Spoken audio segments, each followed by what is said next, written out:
So this lecture is about some things everyone knows about psychology. And I had asked people, I sent out a news forum message on the module saying, I'll put this little quiz online, have a go at it. And thank you, 205 people eventually actually did this test. And it's a test I set up because everybody is a psychologist.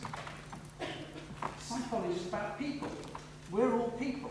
We've grown up amongst people. Our parents are people. All our friends are people.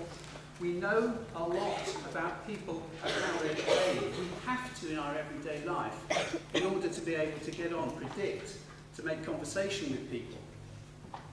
So, you know about yourself, about your own thoughts, your goals, your ambitions, what makes you think of things.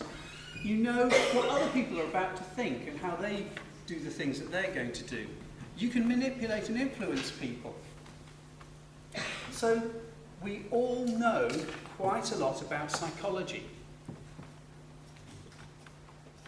So that quiz, well, I did have a few emails from people saying, oh, I'm sorry, I didn't get very many right on that quiz. Never mind, and so on, and apologising. Well, here I confess, it was a trick quiz. Okay. Did any of you suspect that? Yes, a few suspicious people. Good. I was only really interested in every other item in that quiz, the even items, 2, 4, 6, 8 and 10. That's why I asked you to make a note of what you actually put down. What I was doing, I wanted you to, the quiz actually counted up 1 point if you said yes or maybe yes to those 5 questions. The others were just ignored. So when you got a score at the end, it was basically how many times you said yes or maybe yes to those 5 questions. That's your score. How many people got all 5 correct? Anyone want to own up? 3% of people got yes or maybe yes to all 5 of those questions. 19% of you got 4 of them. 39% said yes or maybe yes to 3 of them. Now if we add those up, we've got 61% of people were saying yes or maybe yes to at least 3 of those 5 items. They were accepting the majority of those items.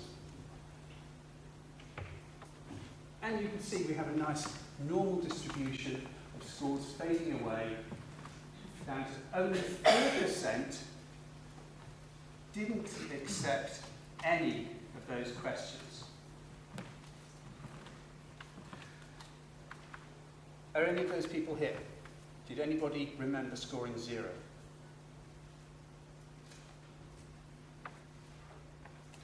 Well, congratulations, because I think you should have denied all of those questions and scored 0 on this test. That was the target. It was a reverse scored test. To get them, in my mind, all right, you have to deny all of these commonly held beliefs. These are things that many, many people believe to be true.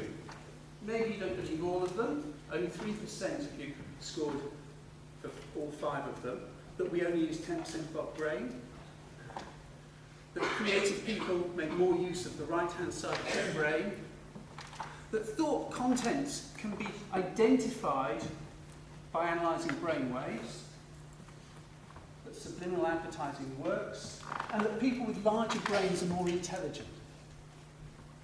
I think they're all wrong.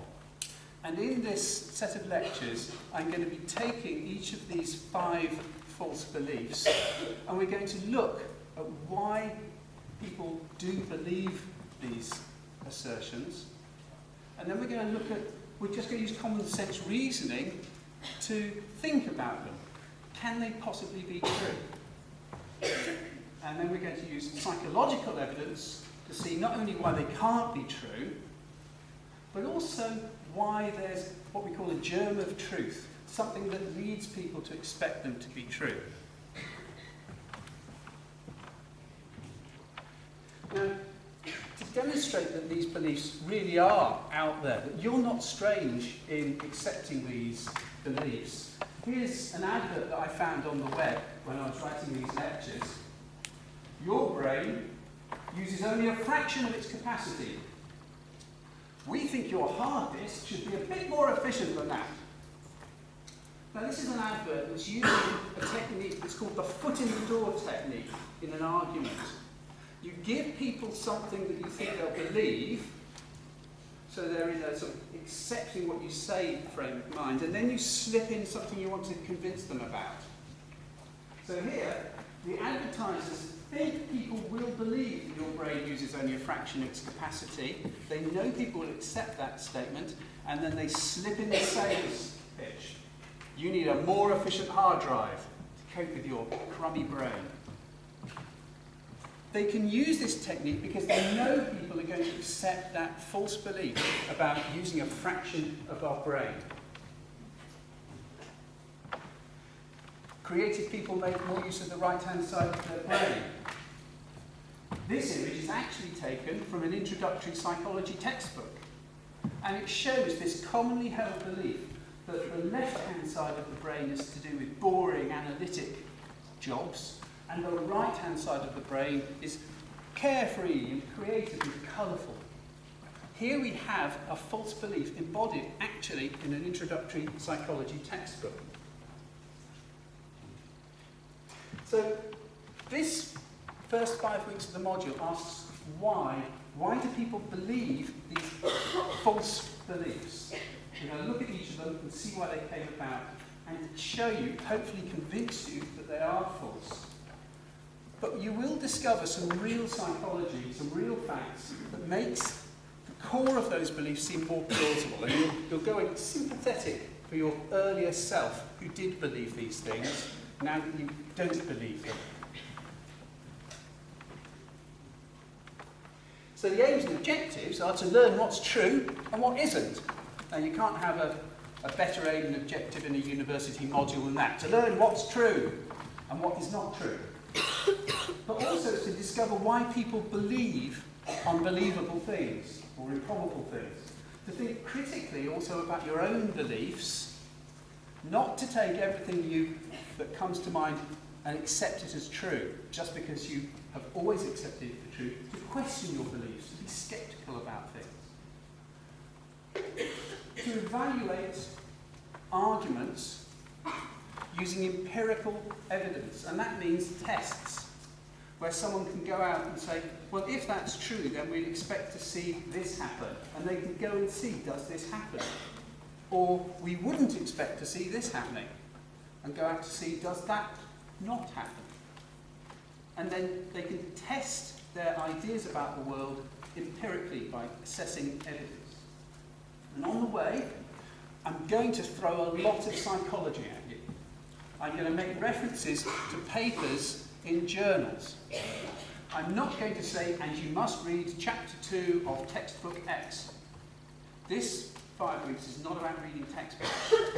It's about thinking about your own beliefs and learning to use evidence. The evidence is there in the psychological literature, we call it, the journals. So I'll be whizzing through and putting references up to various studies. I have made a reading list which you can click through. If you're curious about any of the studies I mentioned, you should be able to go through the reading list to click right through to that paper so you can see, did he say the truth about that paper? Was that exactly what he said would happen in that paper? You don't have to, it's optional, they're there for you.